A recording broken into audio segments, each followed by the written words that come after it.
Hello, everyone. I am Christine Oops, I don't have the right microphone on here. Boop. There we are. Anyway, I am Christine Gritman, and this is Let's Talk About Brand. I'm coming at you every single Friday, this bat time, this bat channel, 12 noon Eastern time, which might be 9 a.m. Pacific time for you, might be 5 p.m. British time for you. Let me know where you're joining us from, and also where you are joining us. We are live right now on Facebook, Twitter, LinkedIn, and YouTube. Also, let us know if you're joining us live or on the replay. Again, we are normally here live every Friday. It's been a weird couple weeks. A few weeks ago, I actually did a pre-recorded show with Madeline Sklar that we broadcast as though live. And then last week, I wasn't here at all. Last week, I was in Dublin for the Kickstart Dublin conference, which was incredible. You can go see my whole presentation, actually, which was all about personal branding, on the socialmediapulse.community website, which you've surely heard me talk about by now, but if not, make sure you go check that out. socialmediapulse.community. I'm responsible for the content that goes up there, including pulling in all sorts of brilliant people to write stuff for us. And that was actually the first time that it was me writing about personal branding up there. So that was pretty exciting. Anyway, back to this. Let's talk about brand. We had a great chat on Twitter on Chat About Brand on Tuesday. That's my Twitter chat that I do Tuesdays at noon Eastern time. And we had a chat about the psychology of visual branding. What does that mean? Why are we talking about it? Well, we're going to talk about that today with our guest, Dustin Stout. He's been a designer, a serial entrepreneur. His current company right now is all about helping you get that visual branding solid so you can use it all over the place on the internet. And so we're going to talk to Dustin about all the psychology that's behind these things. They're not just pretty graphics. It's not just pick your favorite color, though that is actually what I did. There's so much more to it.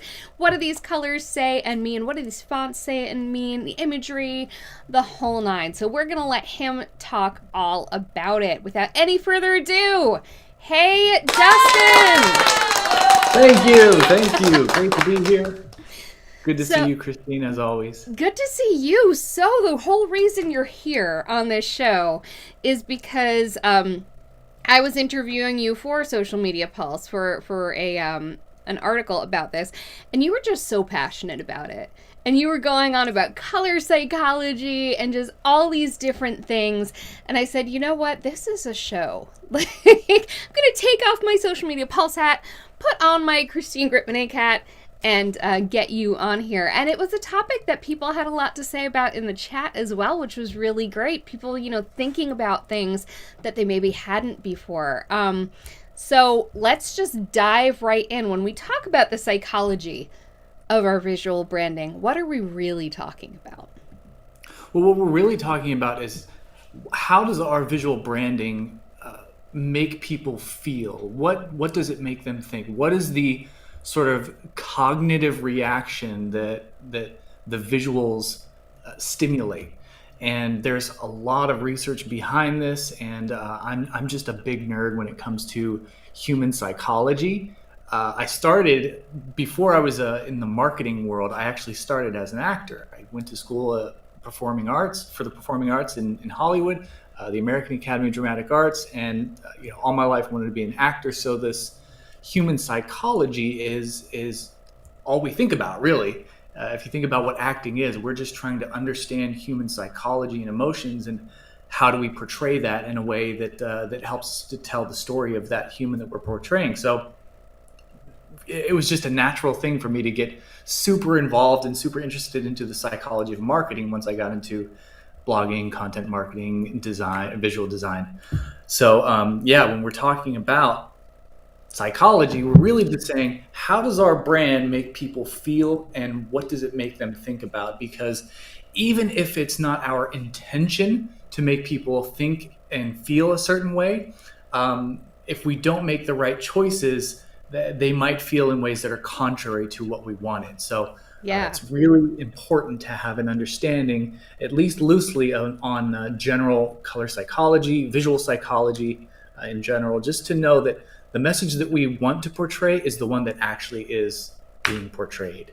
I like what you said about the cognitive response to Mm-hmm. our branding, because so often we don't think about that. We think about what people might think. We look Mm-hmm. at what we think people's, reaction in terms of I like that, I don't like that, that's pretty, that looks silly, that looks serious, that looks fun. We don't go to that deeper stuff because things are really happening in our brain. Different chemicals or different Yeah, parts of the and brain are sometimes getting we have no stimulated. idea that it's happening. And we'll probably get into this later, but I love, when the research discovers that certain colors will cause chemical reactions in our Yeah. brain.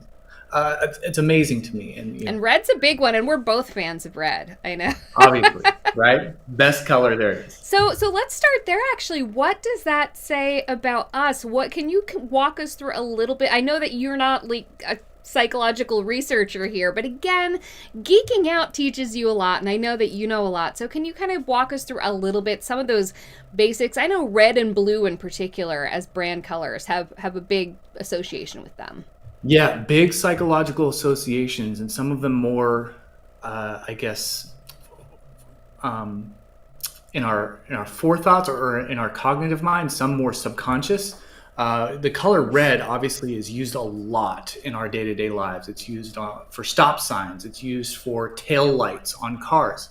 So our natural conditioning of our environment has taught us that red is something that we need to pay attention to. We need to be alert about. So studies have actually shown, this is fascinating to me, when we see the color red, our heart rate actually increases because our body has become so and our brains have become so used to processing the color red as attention, pay attention. So fascinating color. It's always been my favorite color.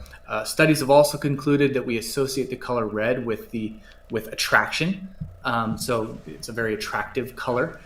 You see a lot of in the movies. The woman in the red dress is sort of like the token, the attractive Lady woman. in red. Yeah. Lady in red, yes, exactly. So I've just always been a fan of red. We want attention. You just said that you were an actor. So, they like attention. I like They do, yeah. attention. Here we Very, are very much attention broadcasting. getting. Yeah, so it makes sense. Psychologically, I can sort of understand why I love it and why people like you and I love it. We Yep. love, teaching and being in front and telling stories, and that requires attention. So red is a brilliant color. It's a beautiful color, and it's very warm and inviting. But the other side of it, every color sort of has Yeah. sort of this ebb and flow of positive and negative traits. Someone It's said sort to me once recently, someone who knows me well, they said, "I'm kind of surprised that red is your brand color because you're pretty chill." right, right. So red can be seen as sort of this highly energetic or chaotic at times color. And we were just talking about the Marvel Cinematic Universe to geek out even more.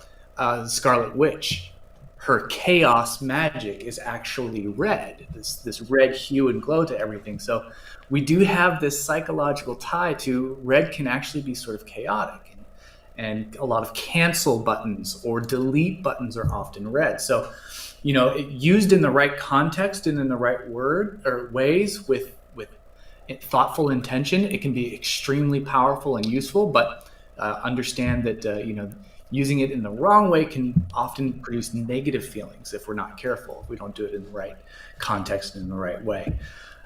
So yeah, that's the color red, one of the best colors out there. Now blue, you mentioned Yes. blue as well. And during the Blue, chat, several people mentioned one of the questions I asked is, "Do you have a brand color palette? Where did it come from?"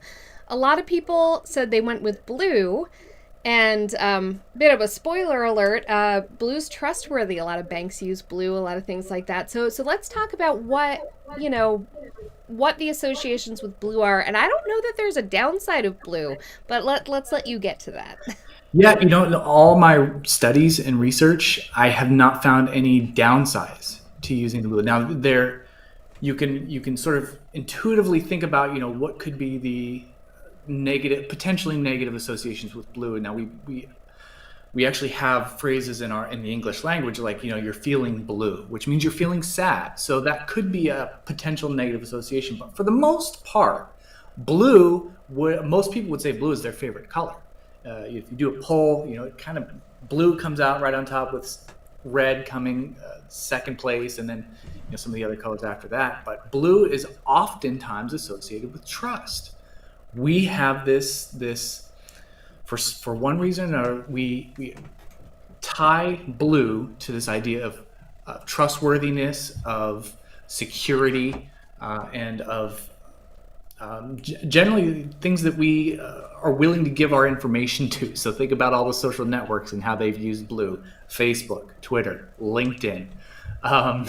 Chase Bank, uses blue. A lot of banks will use blue in their branding. So, it has this very heavy association with something that is trustworthy, and there's not a whole lot of environmental reasons for that, except for some scientists, I guess, or psychologists speculate that the sky is blue, and it's the most consistent thing in our lives, and we associate that with being outdoors, being free. It gives us this feeling of security. When the sky is blue, the weather is nice, and I'm safe, right? So yeah, blue is psychologically calming. It's really strange. As a child, I was reading this kids magazine called Jack and Jill, and they had an article once about color psychology, and I pulled it out, and I have kept it all of these years. Wow. And I actually want to pull it out again. I haven't looked at it in a long time, but this is making me want to pull it back out. But I remember it mentioning how blue was calming. One thing that actually came up during the chat was the fact that certain combinations, like a lot of fast food, McDonald's most clearly, but a bunch of other ones have used the combination of red and yellow. So do you have any insights on color combinations and maybe how those can kind of give some people some reactions? Yeah, so a lot of restaurants, actually, if you just take a drive around your town, take notice of how many restaurants use red in their signage. It'll be a lot of them, and there's lots of wild speculation about this. Not a whole lot of concrete scientific conclusions, but more theoretical, in the sense that this seems to be a normal thing, and it may be because red is so attention getting, right? It grabs our attention, it gets our brains alert. So that may be a reason why restaurants have chosen to use it over the years and get people's attention. But because of that, it seems like our brains have almost become accustomed to seeing red and associating it with food, and thereby red making us feel hungry or build our appetite or trigger our appetite. So it's a very interesting sort of conditioning, I think, that has happened over the years. And Absolutely. Yellow in particular, the combination of red and yellow. And again, I think this is more along the lines of McDonald's made a very strong choice to use these colors. And because it used these colors and just dominated advertising through the 80s and 90s, we've kind of associated those colors with food and hunger and desire. Absolutely. It's fascinating. There's just so much to the color element. I'd like to move on to other elements of our visual branding. Things like imagery, font choice, all of that. Do you have any insights regarding types of fonts and how we use them? I mean, I've done like half my visual marketing courses on just typography, because people tend to just think, I'm choosing a font that looks good or that reads good. But really every typographic choice that you make should say something about your brand. And there are typically three types of fonts or typesets. And it's sans serif, which is the one without the little flares on the edges. It's the more straight edge, a very clean cut type of font. Then there's the serif fonts. So you have sans serif, which means without serif, and then serif, which is the fonts with the little flares on the end, like Times New Roman or some of the more common traditional newsletter or newspaper type of typography. Those are the serif fonts. They're typically seen as more serious, whereas the sans serif seems a little more casual, a little more easy to read. Whereas serifs tend to be a little more professional, a little more serious, and then not so casual. And then you have display fonts. Display fonts are the more decorative, the more charismatic, Like my dynamic. script fonts up here, my Yeah, thirsty soft. yeah. Display and script fonts, they're very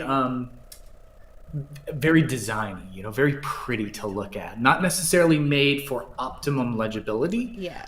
So, one thing that you always want to keep in mind is, what is the purpose that this font is going to be used for? What are we going to use this for? So obviously you wouldn't, if you're writing a blog post, you're creating a website and you want people to read your blog post, you wouldn't make that text in something super fancy because it's going to be difficult to read. There's a lot of cognitive processing that needs to happen to decipher, flary and flippy text.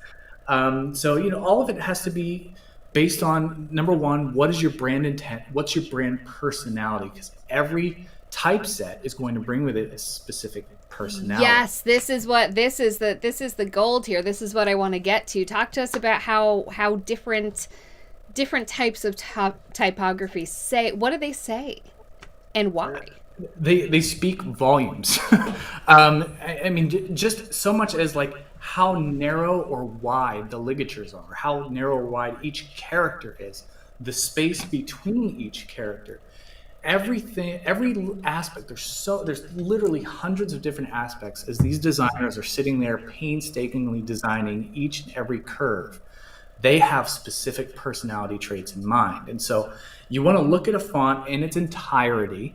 Right? You want to go on and like look at all of the characters, type some things out, spell some things out, and genuinely think to yourself, if this font was a personality, what would its personality traits be? You have the more bold and blocky fonts that are a bit more of a strong personality. You go to someone. I like to give concrete examples of things. So Gary Vee is a very prominent figure in the marketing space.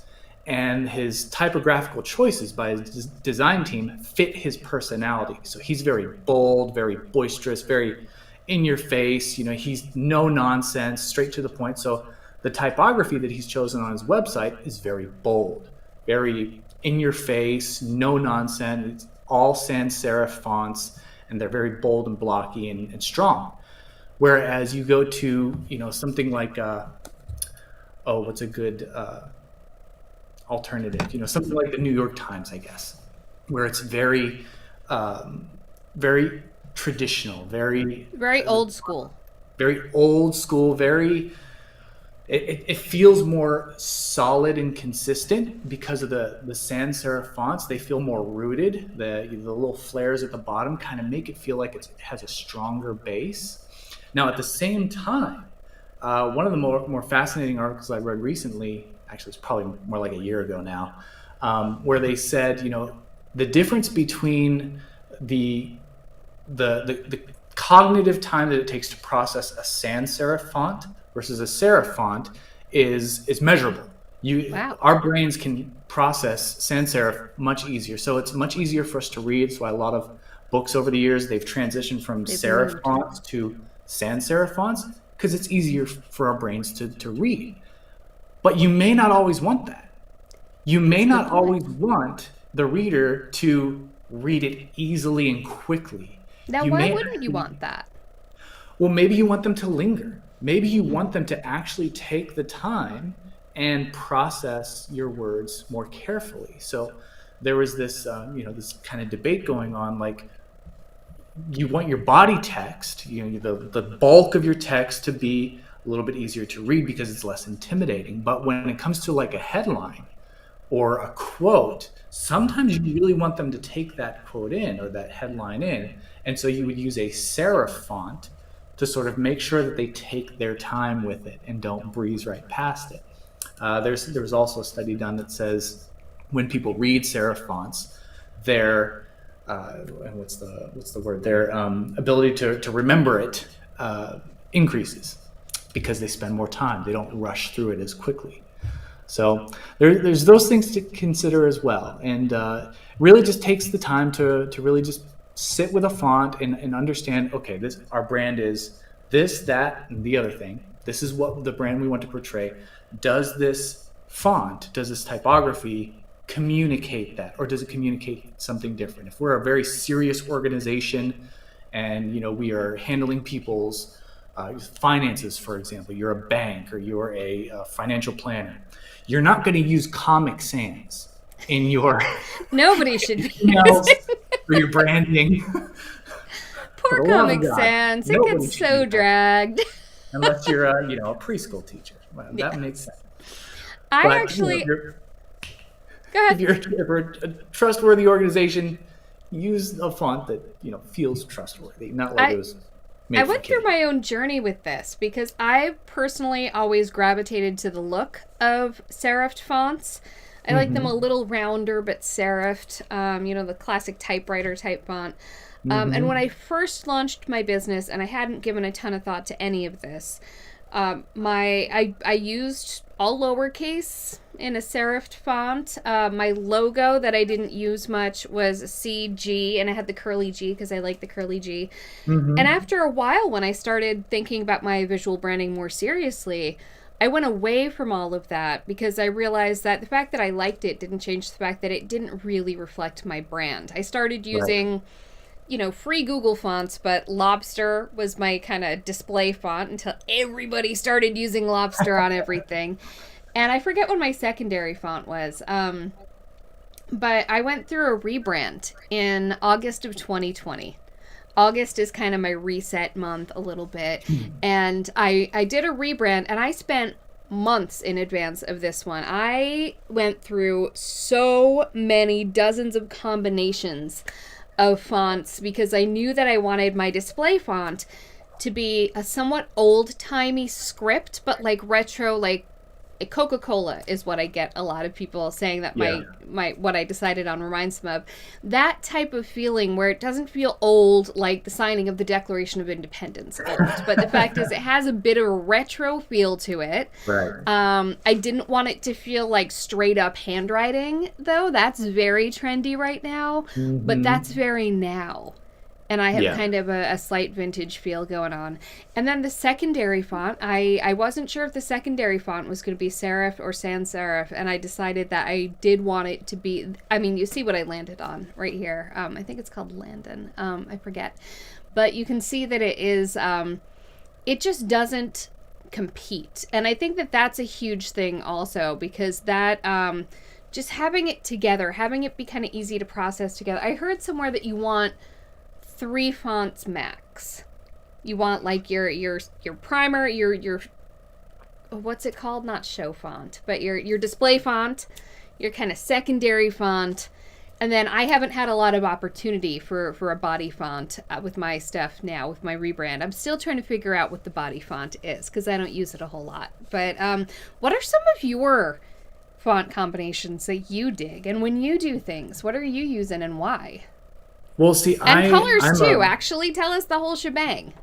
yeah, I'm actually a minimalist when it comes to fonts because it's so difficult. A lot of my advice for non-designers, particularly somebody who's not inclined to do design, um, I just say find a font family that is all one family and just use the one.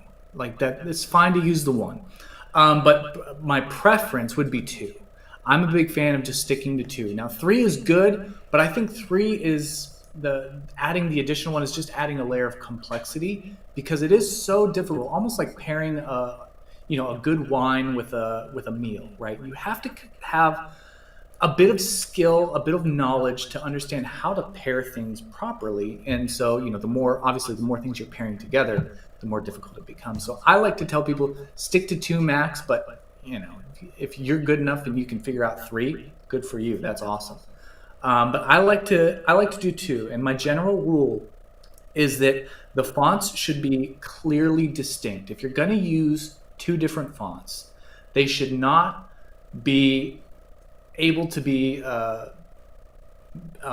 mistaken for one another.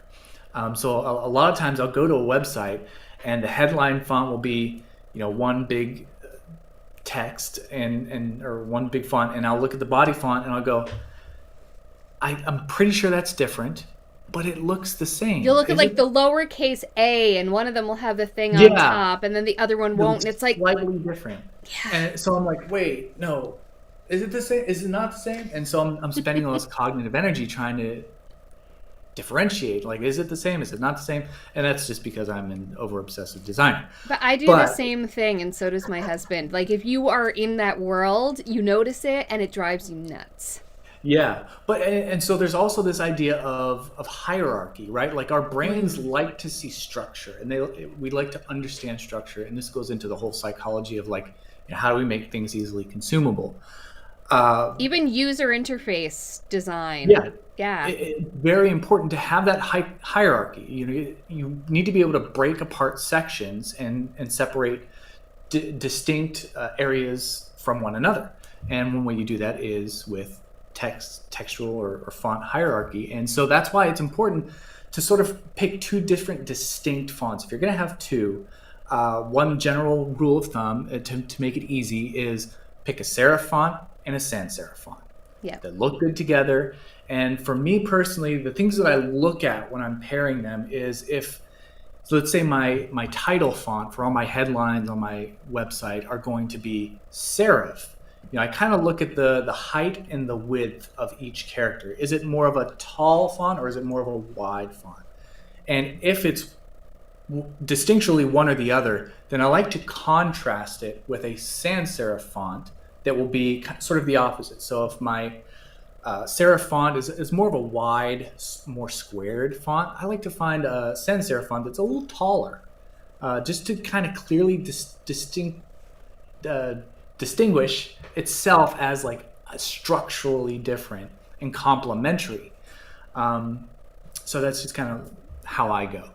But again, you really have to understand what type of personality you're trying to portray. So if you go to my websites right now, it's one font. I've decided like I'm just going to stick to one. That's it. And thankfully, I'm a big fan of Google Fonts too. There are just tons and tons of families out there. Do you do different weights of it at least? Do you use like bold for some things or different colors? I like to be a little more drastic in my weight differentiation. So if it's like a headline text, it's going to be bold, always bold. And then for the body text, I like it to be not too thin, but just thin enough. I'm a big fan of the 400 weight for some reason. I'm like super into that weight if you're going, by the numeric weights. Yep. I also am a big fan of variable fonts. So that's kind of my whole thing is finding a font that for those who don't understand what a variable font is. A variable font is one that you can literally adjust with like a slider to be as wide or as thin as you want. It's not restricted to just thin, regular, bold, or black, which is the typical type fonts. You can literally, like a slider, decide how wide. That is cool. Each ligature. Yeah, very cool fonts for the new age of web. But I found a particular font family that I'm a fan of. I was using Open Sans for a long time, and then I noticed everyone else was using it too. Yep. Kind of like Lobster. So just a couple years ago, I decided I'm switching to another one that's very similar called Source Sans Pro. I'm a big fan of the Sans for my personal brand. But I got a little crazy with one of our new products, and I switched to a grotesque font. Ooh. And it's big this fat style. One. What's that? Big fat one? If you go to socialremix.co, you'll see it. It's a sans serif, but it's this type of it's hard to describe grotesque. Grotesques tend to be very geometric. They tend to be very balanced in their geometry, but this one in particular has some very interesting like ligatures, and it'll be very round in places, but all of a sudden it'll have a hard angle like on the G's or on the Y. Very interesting and sort of different. So that one really stuck out. Oh my goodness. Super obsessed with it now. I understand completely. Well, we do have to wrap this up. I did want to get to one of our questions from the chat on Tuesday. Dave wanted to know a couple things. One of them I think you kind of got into a little already, which is how did you get to visual branding? What made it your thing? But Well, just to have a quick one that we can answer to wrap things up, big brands aside, who's caught your eye lately that's doing it well out there? Big brands aside, so Or you could go with big brands if you want to. I'm going to override Dave here. Whatever's catching your yeah, eye. well, I mean, I guess, big brands mean, in my mind, when you say a big brand, I think McDonald's or Yeah, Coca-Cola yeah. or, the giants out there. But I think someone who did something really interesting recently, and there's actually two of them that did something really interesting with their branding, and it's MailChimp and Gumroad. Two established brands who had very, I would say, decent branding. Yeah. They went in a very drastic creative direction with their branding recently, and Gumroad even more so. They went off the rails compared to their previous brand, which was very playful and conservative, but now they've gone sort of this quirky, very high design style, and almost it's to me it's sort of like a borderline, like chaotic in a sense. Like it's almost like so bold and outrageous that it's like a little bit of chaos, but fun chaos. And that is a Yeah. definite choice. That's a branding choice right there. Yeah. If you go with that type of look, you Yeah. cannot deliver something boring. Yeah, and see, and that's what I love about it is it's not necessarily like clean and relaxing. It's very different. And just yesterday, yeah, it was yesterday. I was reading this article about an advertisement, and it's just funny. It speaks to the type of designs that I've been designing lately for our app. The things that are different are often the things we remember most. So in a Yes. sea of Instagram feeds where it's all photo, photo, photo, photo, selfie, selfie, the thing that's a wall of text stands out, and you remember it. It's not necessarily more beautiful than the other things, but it's different and it stands out. And yeah, really, and I think that's what they did with their branding. They What did just wanted to be. MailChimp do? I think I missed it. MailChimp was a very similar thing. They didn't go as much over the top with their new branding, but they did completely change their typesets. They changed up their coloring and made their whole UI and styling on their site and through their apps much more contrasty, I guess is the word I'm really looking for. It's much more higher contrast and not so like flowy. It's sort of more contrasted. That's the only word I can really think. They kept the chimp though, right? They did. They kept the chimp. You have Chimp to didn't go keep anywhere. something recognizable when you do a rebrand. Yeah, no, I think they did a good job with it. There was a lot of sort of backlash against what they did, but you're going to have that anytime Anytime there's a brand. rebrand, that means people care. Yeah. All right, well, awesome. Well, thank you so much. We could talk about this all day, but thank you so much for being here, for giving us your time and your expertise, Dustin. Tell everyone where they can and should find you, including your current venture. Yeah, see, dustinstout.com is where you find all the things I'm up to as a creative person and online explorer. Dustinstout.com. You can definitely check out sovisual.co. That's our design app for non-designers, for those who are a little bit of a efficiency oriented like I am. I'm a designer. I could spend all day in Photoshop and Canva, but sometimes you just need to crank something out. You need to be efficient. That's what we built SoVisual for, the fast, easy social graphics, literally created in seconds. That's why we made it. So have a look at that. And yeah, that's really it. Awesome. Well, thank you so much for being here. Thank you, Christine. And I think we're all going to be thinking a little bit more about what our visuals say about our brands right now, if we weren't already. Speaking of brands, as I mentioned at the top of the show, I'm here every week talking about different elements of branding here on Let's Talk About Brand on Fridays, but also on Chat About Brand, my Twitter chat on Tuesdays. So this coming Tuesday on Chat About Brand, we are going to be talking about branding with story. I've actually had a show on this before, but there's so much to say about it, just like there's always more to say about visual branding and branding in general. So we're going to be talking about the importance of story in branding, telling your own brand story, what story your brand is telling, whether it's deliberately telling a story or not, how to harness the power of story, all that good stuff. So join us on Tuesday on Twitter at noon for Chat About Brand, and then make sure to join us on Friday right here wherever you're watching this now, whether that be Facebook, Twitter, LinkedIn, or YouTube, for a conversation with a master storyteller, the amazing Anne Handley. She's actually coming out with another edition soon of her popular book, Everybody Writes, which is, must read. And so we're going to be talking about story. If you saw her speak at Social Media Marketing World, you probably saw me hop up on stage with her.